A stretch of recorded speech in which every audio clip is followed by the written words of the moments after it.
మా latest videos కోసం మా ఈ తెలుగు న్యూస్ ఛానల్ సబ్స్క్రైబ్ చేసి గంట సింబల్ యాక్టివేట్ చేసుకోండి. బంగారం కంటే విలువైన ఈ మొక్క ఎక్కడ కనిపించినా వదలకండి. ఎందుకంటే ఈ మొక్కతో ఇలా చేస్తే లెక్కలేనంత డబ్బు వస్తుంది. ఈరోజు మనం ఒక అద్భుతమైన రహస్య మొక్క గురించి తెలుసుకుందాం. ఇది కేవలం ఒక మామూలు మొక్క కాదు. ఇది మీ జీవితాన్ని మార్చగల శక్తివంతమైన మొక్క. ఈ మొక్క వృద్ధులను కూడా యువకుల్లా మార్చగలదని అంటారు పెద్దలు. సరైన పద్ధతిలో సరైన మంచి సమయంలో ఈ మొక్కను వాడితే మీరు ఊహించని విధంగా ధనవంతులు అవుతారు. లెక్కలేనంత ఐశ్వర్యం వస్తుంది. ఎలాంటి అడ్డంకులు లేకుండా విజయము సంతోషము మీ సొంతమవుతాయి. మీ మనసులోని కోరికలు ఒక్కొక్కటిగా నెరవేరుతాయి. శనిదోషం లాంటి సమస్యలు కూడా దూరమవుతాయి. మీ జీవితం సంతోషంగా సంపదతో అదృష్టంతో నిండి ఉంటుంది. మేము ఇక్కడ మీకు సలహాలు మాత్రమే ఇస్తాం. నమ్మకపోవటం అనేది పూర్తిగా మీ ఇష్టం. కానీ ఒకటి మాత్రం చెప్పగలము, మీరు గనుక ఇది నమ్మి పరిహారం చేసుకుంటే మీ జీవితంలో చాలా మార్పులు చూస్తారు. మరి ఆ రహస్య మొక్క ఏమిటి?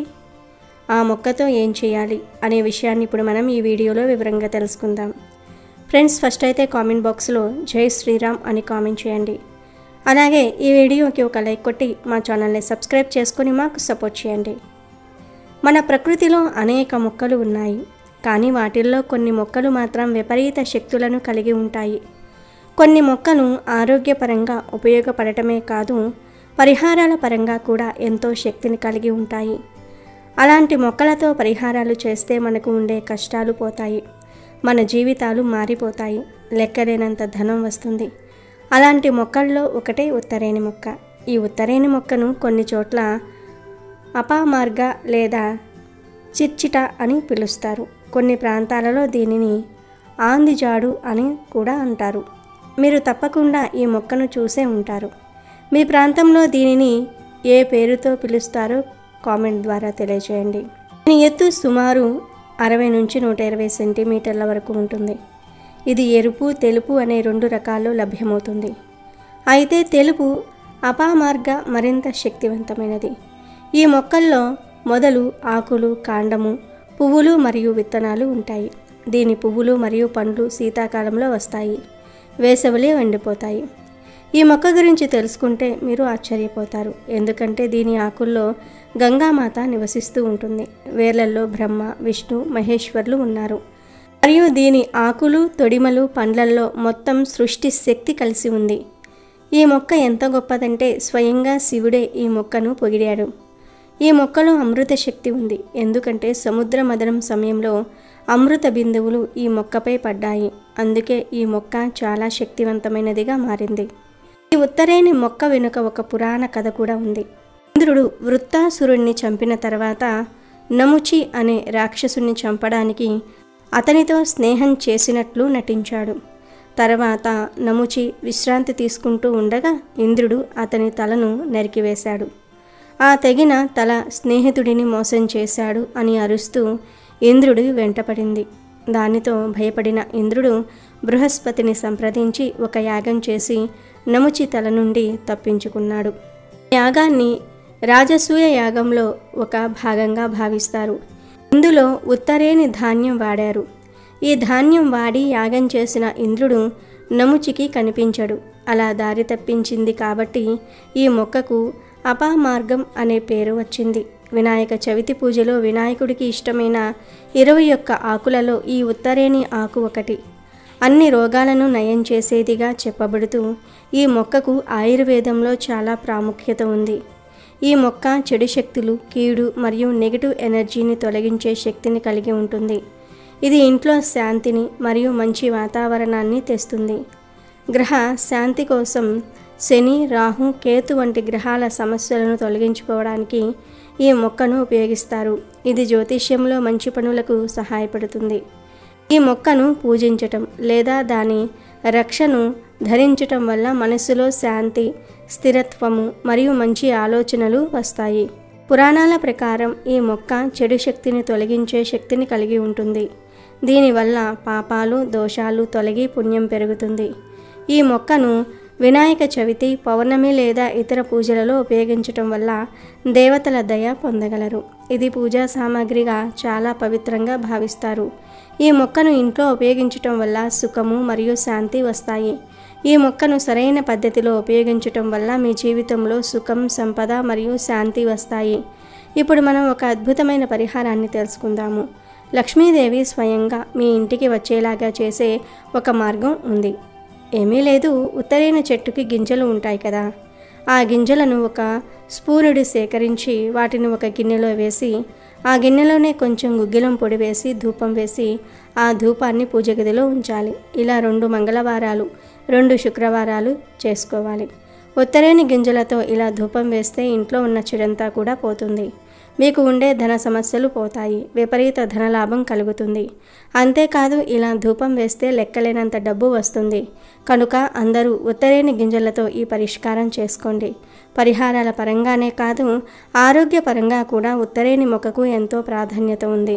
ఉత్తరేణి ఆకులు చాలా ఆరోగ్య సమస్యలను తగ్గిస్తాయి. మన పూర్వీకుల కాలం నుండి ఉత్తరేణి ఆకులను అనేక మందులు తయారు చేయడానికి ఉపయోగిస్తూ ఉన్నారు. ఉత్తరేణి ఆకు రసంతో శరీరంపై దురద, పొక్కులు, పొట్టు రాలటం వంటి సమస్యలకు పరిష్కారం దొరుకుతుంది. రసం దగ్గుతో బాధపడుతున్నప్పుడు ఉత్తరేణి చెట్టు ఎండిన ఆకులను నిప్పులపై వేసి ఆ ఆకు పొగ పీల్చితే దగ్గు, ఆయాసం తగ్గుతాయి. ఉత్తరేణి ఆకులను కాల్చి బూడిద చేసి దానిని ఆముదంతో కలిపి గజ్జి, తామర ఉన్న చోట రాస్తే అవి క్రమంగా తగ్గిపోతాయి. కందిరీగలు, తేనెటీగలు, తేళ్లు కుట్టినప్పుడు ఆ ప్రాంతాలలో ఈ ఆకులను ముద్దగా నూరి పెడితే నొప్పి, దురద తగ్గుతాయి. పంటి నొప్పి ఎక్కువగా ఉంటే ఉత్తరేణి గింజల పొడిని ఉప్పు, పటిక పొడి, వంట కర్పూరం అన్నీ కలిపి ముద్దగా నూరి ఆ పేస్టును పంటిపై పెట్టుకోవటం వల్ల పంటి నొప్పి తగ్గుతుంది. చిగుళ్ళ నుండి రక్తం కారటం ఆగిపోతుంది.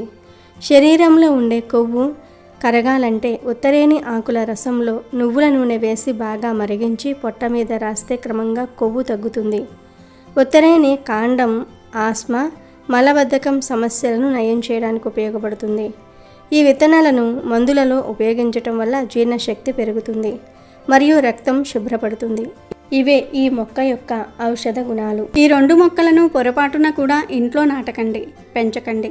ఇల్లు మొత్తం సర్వనాశనమైపోతుంది. లేనిపోని కష్టాలు వస్తాయి. మన జీవితంలో తెలిసి చేసే తప్పుల కన్నా తెలియక చేసే పొరపాట్లే మనల్ని ఎక్కువ నష్టపరుస్తూ ఉంటాయి. చనిపోవడానికైనా సిద్ధపడండి, కానీ ఈ పొరపాటున కూడా ఈ 2 మొక్కలను మాత్రం మీ ఇంటి ముందు పెట్టకండి. ఇవి మీ ఇంటిని, మీ వంశాన్ని సర్వనాశనం చేస్తాయని శాస్త్రాలు చెప్తూ ఉన్నాయి.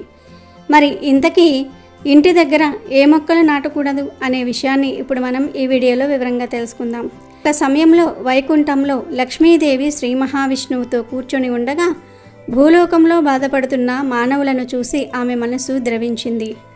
అప్పుడు ఆమె విష్ణువును ఇలా అడిగింది, ప్రభు, దయచేసి నాకు ఈ విషయం చెప్పండి. మానవులు ఏ చెట్లను నాటాలి, ఏ మొక్కలను ఇంటి ముందు పెంచుకుంటే వారి జీవితంలోని దరిద్రం, కష్టాలు దూరమవుతాయి, శత్రువులు, రోగాలు, భూత ప్రేత పిశాచాల వంటి భయాల నుండి వారికి రక్షణ కల్పిస్తుంది, ఎటువంటి చెట్లను అస్సలు నాటకూడదు, ఎటువంటి చెట్ల వలన కష్టాలు వస్తాయి అని అడిగింది. ఆమె ప్రశ్నకు శ్రీ మహావిష్ణువు చిరునవ్వుతో ఇలా అన్నాడు, దేవి, నువ్వు ఈరోజు మానవాళి మేలు కోసం చాలా ముఖ్యమైన ప్రశ్న అడిగావు. ఈ సృష్టిలో చెట్లకు చాలా గొప్ప స్థానం ఉంది. అవి ఎప్పుడూ పూజించదగినవే. కొన్ని ప్రత్యేకమైన చెట్లను సరైన దిశలో, సరైన స్థానంలో నాటడం వల్ల అద్భుతమైన ఫలితాలు వస్తాయి. చెట్లు, మొక్కలు కేవలం ఇంటికి అందాన్ని ఇవ్వటమే కాదు, అవి మన చుట్టూ ఉన్న గాలిని శుభ్రం చేస్తాయి. వాటి నుండి నిరంతరం సానుకూల శక్తి ప్రసరిస్తూ ఉంటుంది. అది మనిషి జీవితంలో పురోగతికి చాలా అవసరం. చెట్లు ప్రతికూల శక్తులను గ్రహించి వాతావరణాన్ని అనుకూలంగా మారుస్తాయి. ఇంటి ముందు సరైన మొక్కలు ఉంటే ఇంట్లో సుఖ సంతోషాలు, ఐశ్వర్యము వెల్లివిరుస్తాయి. అంతేకాదు ఎన్నో రకాల వాస్తు దోషాలను కూడా ఈ మొక్కలు నాశనం చేస్తాయి. ఇంటి ఆవరణలో ఉండే శుభప్రదమైన చెట్లు దేవతల్లా ఆ ఇంటిని కాపాడతాయి. దేవి, ఇంటి దగ్గర ఏ మొక్కలు పెట్టాలి, ఏవి పెట్టకూడదు అనే విషయం చెప్పే ముందు నీకు ఒక పాత కథ చెప్తాను. ఆ కథ వింటే ఏ మొక్కలు నాటడం వల్ల జీవితం నాశనమవుతుందో, ఏవి నాటితే అదృష్టం పుట్టుకొస్తుందో మీకు స్పష్టంగా అర్థమవుతుంది. ఈ కథని ఎవరైతే శ్రద్ధగా వింటారో వారి వందలాది పాపాలు నశించి దరిద్రం శాశ్వతంగా తొలగిపోతుంది అని అన్నాడు. అప్పుడు లక్ష్మీదేవి, ప్రభు, నేను ఈ కథను తప్పకుండా పూర్తి శ్రద్ధతో వింటాను, దయచేసి ఆ కథను నాకు చెప్పండి అని కోరింది. శ్రీ మహావిష్ణువు ఇలా కథ చెప్పటం ప్రారంభించారు.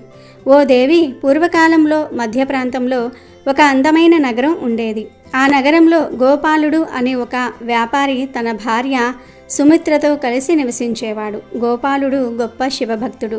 ప్రతిరోజు శివుణ్ణి ఎంతో భక్తి శ్రద్ధలతో పూజించేవాడు. అతని భార్య సుమిత్ర కూడా ఎంతో గుణవంతురాలు, ఇంటి పనులలో చాలా నిపుణురాలు. వారి ఇంట్లో డబ్బుకు ధాన్యానికి ఏ లోటు లేదు. భగవంతుని దయ వల్ల వారికి అన్నీ సమృద్ధిగా ఉండేవి. వారి జీవితం ఆనందంగా సాగిపోతుంది.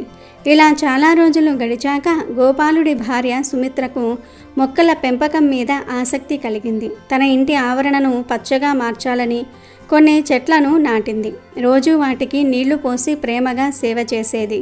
కానీ పాపం సుమిత్రకు చెట్ల గురించి సరైన జ్ఞానం లేదు. ఆమెకు ఏ మొక్కలు చూడడానికి అందంగా అనిపించాయో వాటినే తెచ్చి నాటింది. తెలియక ఆమె తన ఇంటి ఆవరణలో అత్యంత అశుభకరమైన మొక్కలను నాటింది. ఆ మొక్కలు పెరగటం మొదలైనప్పటి నుండి ఆ ఇంట్లో కష్టాలు మొదలయ్యాయి. గోపాలుడికి వ్యాపారంలో అకస్మాత్తుగా నష్టాలు రావటం ప్రారంభించాయి.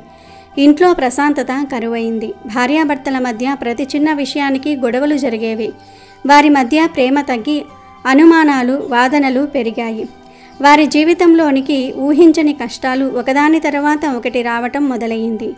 నెమ్మదిగా గోపాలుడి వ్యాపారం మొత్తం నాశనమయ్యింది. అతను సంపాదించిన ధనమంతా కరిగిపోయింది.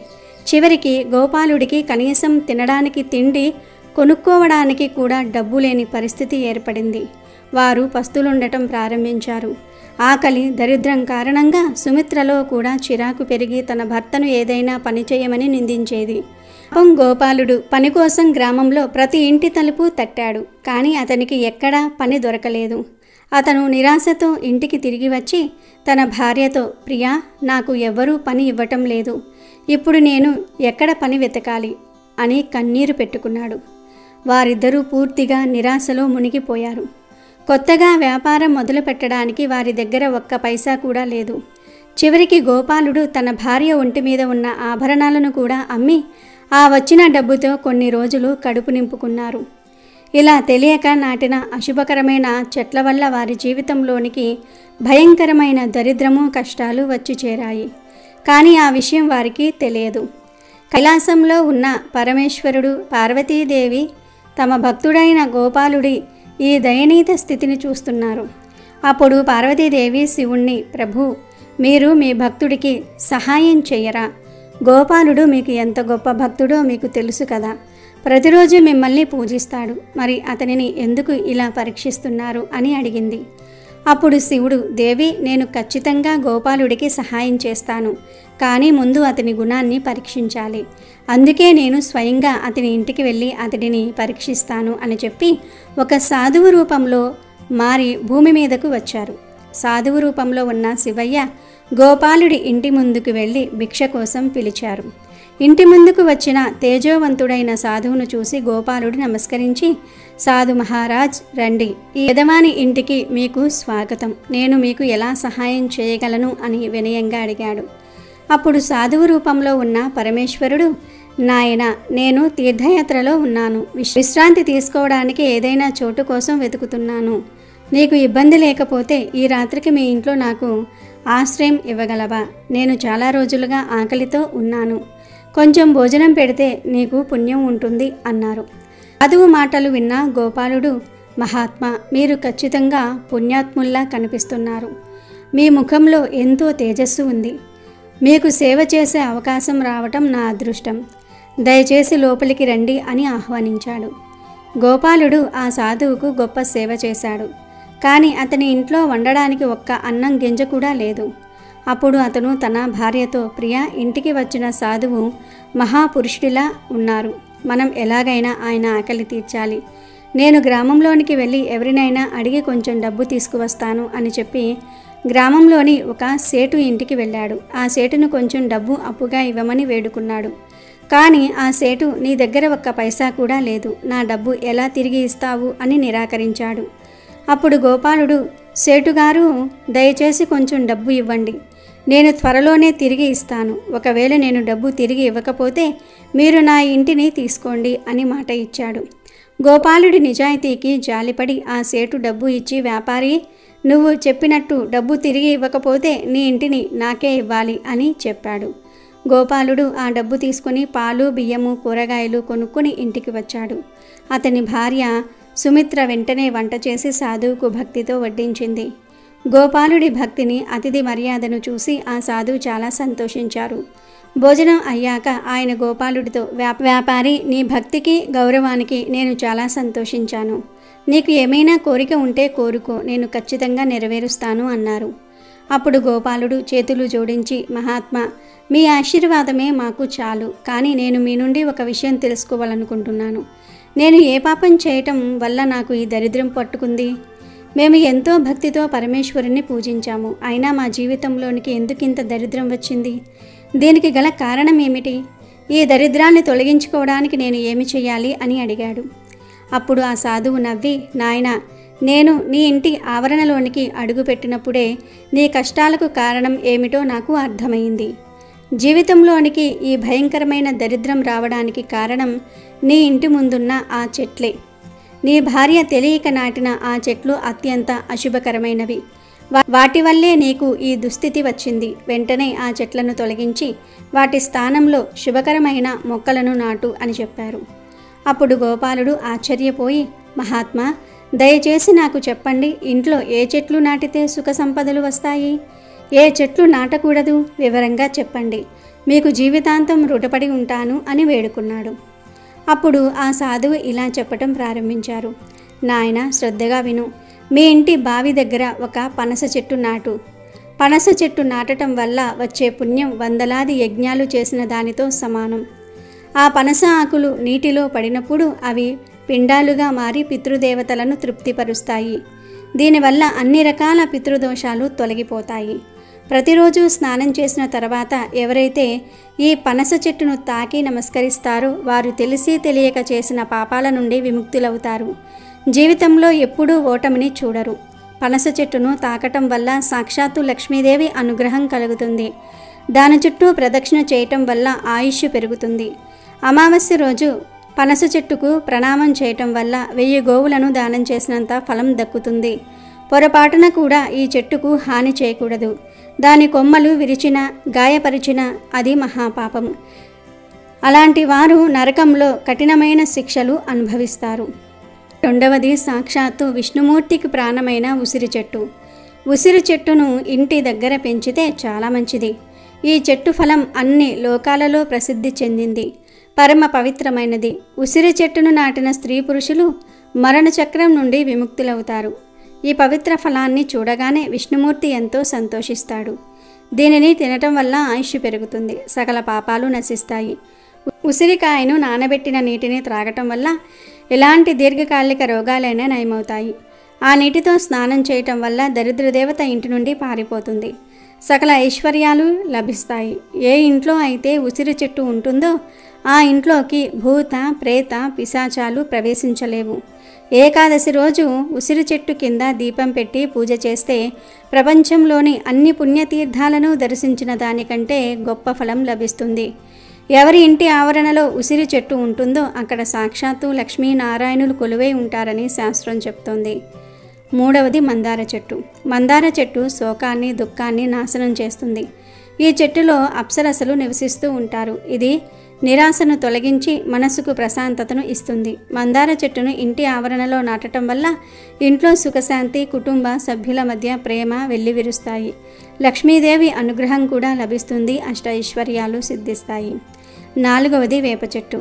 ఈ చెట్టును సాక్షాత్తు ఆరోగ్య ప్రదాత అయిన సూర్యదేవుని స్వరూపంగా భావిస్తారు. ఈ చెట్టును ఇంట్లో నాటడం వల్ల సూర్యభగవానుడు సంతోషించి ఆ ఇంట్లో వారికి ఆయురారోగ్యాలను ప్రసాదిస్తాడు. వేప చెట్టు నుండి వచ్చే గాలి అనేక రకాల రోగాలను నయం చేస్తుంది. లక్ష్మీదేవికి వేప ఆకులు, వేప పండ్లు అంటే చాలా ఇష్టం.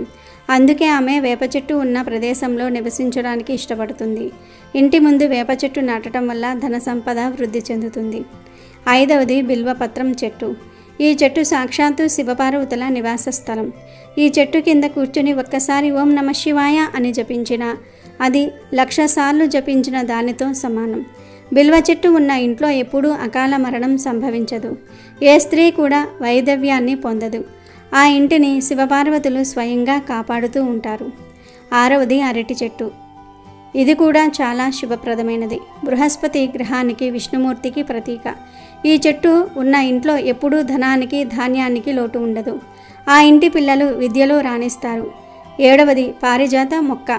ఇది సముద్ర మథనం సమయంలో లక్ష్మీదేవితో పాటు ఉద్భవించింది. ఇది దేవతా మొక్క. దీని పువ్వుల సువాసన ఇంటికి దేవతలను ఆకర్షిస్తుంది. ఈ మొక్క ఉన్న ఇంట్లో లక్ష్మీదేవి స్థిరంగా ఉంటుంది. అలాగే తప్పనిసరిగా తులసి మొక్కను ఇంట్లో పెంచుకోవాలి. తులసి చెట్టు లేని ఇల్లు శ్మశానంతో సమానం. ఇలా చెప్పుకుంటూ పోతే ఎన్నో శుభప్రదమైన చెట్లు ఉన్నాయి. కానీ నాయనా, ఇప్పుడు నేను చెప్పబోయేది నీ జీవితాన్ని, నీ వంశాన్ని నాశనం చేసే 2 మహాప్రమాదకరమైన మొక్కల గురించి. చనిపోవడానికైనా సిద్ధపడాలి, కానీ వీటిని మాత్రం ఇంటి దరిదాపుల్లోనికి కూడా రానివ్వకూడదు. ఈ మొక్కలను పొరపాటున కూడా ఇంటి దగ్గర నాటకూడదు. వాటిల్లో మొదటిది అత్యంత భయంకరమైనది తాండ్ర చెట్టు. ఈ చెట్టును పొరపాటున కూడా ఇంటి ఆవరణలో నాటకూడదు. ఈ చెట్టు ఒక అయస్కాంతంలా పనిచేసి గాలిలో తిరిగే అత్యంత క్రూరమైన భూత, ప్రేత, పిశాచ గణాలను ఆకర్షిస్తుంది. అవి ఈ చెట్టుపై నివాసం ఏర్పరచుకుని ఆ ఇంటి సభ్యులపై తమ ప్రభావాన్ని చూపటం మొదలు పెడతాయి. మొదట ఇంట్లో వారికి పీడకలలు వస్తాయి. తర్వాత ఒంటరిగా ఉన్నప్పుడు ఎవరో తమను గమనిస్తున్నట్లుగా భయం కలుగుతుంది. నెమ్మదిగా ఆ ఇంటి సభ్యుల మానసిక స్థితి దెబ్బతింటుంది. ఒకరిపై ఒకరికి అనుమానాలు, ద్వేషము పెరుగుతాయి. ఆ ఇంట్లో ఎప్పుడూ ఎవరో ఒకరు అనారోగ్యంతో బాధపడుతూనే ఉంటారు. ఎంత వైద్యం చేసినా రోగం నయం కాదు. ఎందుకంటే ఆ దుష్టశక్తులు ఆ ఇంటి సభ్యుల జీవశక్తిని నెమ్మదిగా పీల్చేస్తాయి. చివరికి ఆ కుటుంబం ఆర్థికంగా, మానసికంగా, శారీరకంగా పూర్తిగా నాశనమై భిక్షాటన చేసే స్థాయికి వస్తుంది. అందుకే ఈ చెట్టును భూత వృక్షం అంటారు. కాబట్టి పొరపాటున కూడా తాండ్ర చెట్టును ఇంటి వద్ద పెంచవద్దు. పొరపాటున అది మొలకెత్తితే పీకి పారేయండి. రెండవది వంశనాశనాన్ని కలిగించే తాటి చెట్టు. ఈ చెట్టును ఇంటి దగ్గర నాటడం వల్ల సంతానం నశిస్తుంది. ఈ చెట్టు పొడవుగా, ఒంటరిగా ఉంటుంది. దాని స్వభావంలాగే అది ఉన్న ఇంటిలోని వారిని కూడా ఒంటరి వారిని చేసేస్తుంది. ఈ చెట్టు భూమి నుండి ఒక రకమైన ప్రతికూల శక్తిని గ్రహించి ఇంటిపైకి ప్రసరింపజేస్తుంది. ఆ శక్తి నేరుగా ఆ ఇంటి వంశంపై, అంటే సంతానంపై ప్రభావం చూపుతుంది. ఆ ఇంట్లో సంతానం కలకపోవటం, గర్భస్రావాలు జరగటం, లేదా పుట్టిన పిల్లలు వంశానికి చెడ్డ పేరు తీసుకురావటం, దుర్మార్గులుగా మారటం వంటివి జరుగుతాయి. తాటి చెట్టు నీడ ఇంటిపై పడితే ఆ ఇంటి పురోగతి పూర్తిగా ఆగిపోతుంది. అందుకే తాటి చెట్టు నాటినవాడు వంశానికి తలగొరివి పెట్టినవాడే అని పెద్దలు అంటారు. కనుక ఎవరు ఇంటి వద్ద తాటి చెట్టును పెంచవద్దు. ఒకవేళ ఆ చెట్టు మొలకెత్తినా పీకేయండి. అలాగే ఇంటి ముందు ఎప్పుడూ జమ్మి చెట్టు నాటకూడదు. దీన్ని నాటడం వల్ల విపత్తులు వస్తాయి. ఇంటి ముందు రేగి చెట్టు కూడా నాటకూడదు. దీన్ని నాటడం వల్ల నకారాత్మకత పెరిగిపోతుంది. ధనం నాశనం అవుతుంది. కష్టాలు వస్తాయి. ఇంటి దగ్గరగా, అంటే ప్రహరీ గోడ లోపల మామిడి చెట్టు కూడా నాటకూడదు. ఈ చెట్టు నీడ ఇంటిపై పడితే అశుభ ఫలాలు కలుగుతాయి. అందుకే ఈ చెట్టును ఇంటికి దూరంగా నాటాలి. అలాగే ఇంటి ముందు బొప్పాయి చెట్టు నాటకూడదు. ఈ చెట్టును నాటడం వల్ల ధనం నాశనం అవుతుంది, దరిద్రం వస్తుంది. కానీ చాలామంది తెలియక బొప్పాయి పళ్ళ కోసం బొప్పాయి చెట్లను ఇంటి దగ్గర పెంచుకుంటూ ఉంటారు.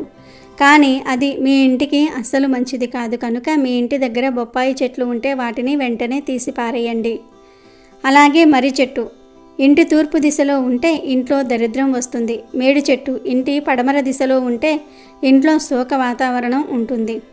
అలాగే ఎడారి మొక్కలు కూడా ఇంట్లో నాటకూడదు. కలబంద తప్ప మిగిలిన ఏ ఎడారి మొక్కను ఇంట్లో నాటకూడదు. అంటే బ్రహ్మజముడు, నాగజముడు, డ్రాగన్ ఫ్రూట్స్ ప్లాంటు, బ్రహ్మకమలం లాంటి చెట్లు ఇంట్లో పెంచరాదు. ఈ మొక్కల్లో ముళ్ళు, మందపాటి కాండాలు ఉంటాయి. నీరు, తేమను సంగ్రహించడానికి అనుకూలంగా ఉంటాయి. కానీ వీటి స్వభావం శుభమైనది కాదు. కనుక ఎడారి మొక్కలను ఇంట్లో పెంచకూడదు అని సాధు మహారాజ్ గోపాలుడితో చెప్పి, వ్యాపారి గోపాల, నేను నీకు ఈ శుభ అశుభ చెట్ల గురించి చెప్పాను. మీ ఇంట్లో మీ ఆవిడ ఎడారి మొక్కలను అలాగే రేగు చెట్టును నాటింది. అందుకే మీకు దరిద్రం పట్టింది. నువ్వు ఆ చెట్లను పీకేసి శుభప్రదమైన చెట్లను నాటి దేవుని దయ పొందు అని పలికాడు. అప్పుడు గోపాలుడు, ఓ మహాత్మా, మీరు ఈరోజు నాకు గొప్ప జ్ఞానం ఇచ్చారు. నేను నీకు ధన్యవాదాలు చెప్తున్నాను అన్నాడు. ఇంతలో సాధువు రూపంలో ఉన్న శివయ్య గోపాలుడికి ఆశీర్వాదం ఇచ్చి ఆ చోటు నుండి మాయమైపోయాడు. సాధు మహాత్మా అకస్మాత్తుగా అదృశ్యమవటం చూసి గోపాలుడికి అతని భార్యకు ఆశ్చర్యం కలిగింది. అప్పుడు వారికి అర్థమైంది సాక్షాత్తు శివయ్య తమ ఇంటికి వచ్చారు అని. తర్వాత గోపాలుడు సాధు మహాత్మా చెప్పినట్లు ఇంటి ముందు అనేక శుభ చెట్లు నాటాడు. దానివల్ల అకస్మాత్తుగా అతనికి చాలా ధనం లభించింది. దరిద్రం దూరమైంది. గోపాలుడు అతని భార్య శివయ్యకు ధన్యవాదాలు చెప్పటం మొదలుపెట్టారు. కాబట్టి దేవి లక్ష్మి, శుభ అశుభ రకాల చెట్ల గురించి ఈ కథ ద్వారా నీకు అర్థమైంది కదా అని విష్ణుమూర్తి చిరునవ్వు నవ్వినాడు. ఇలా విష్ణువు ఇంటి దగ్గర నాటాల్సిన శుభ అశుభ చెట్ల గురించి చెప్పారు. వీడియో నచ్చితే లైక్ చేయండి, షేర్ చేయండి, బట్ సబ్స్క్రైబ్ చేసుకోవడం మర్చిపోవద్దు.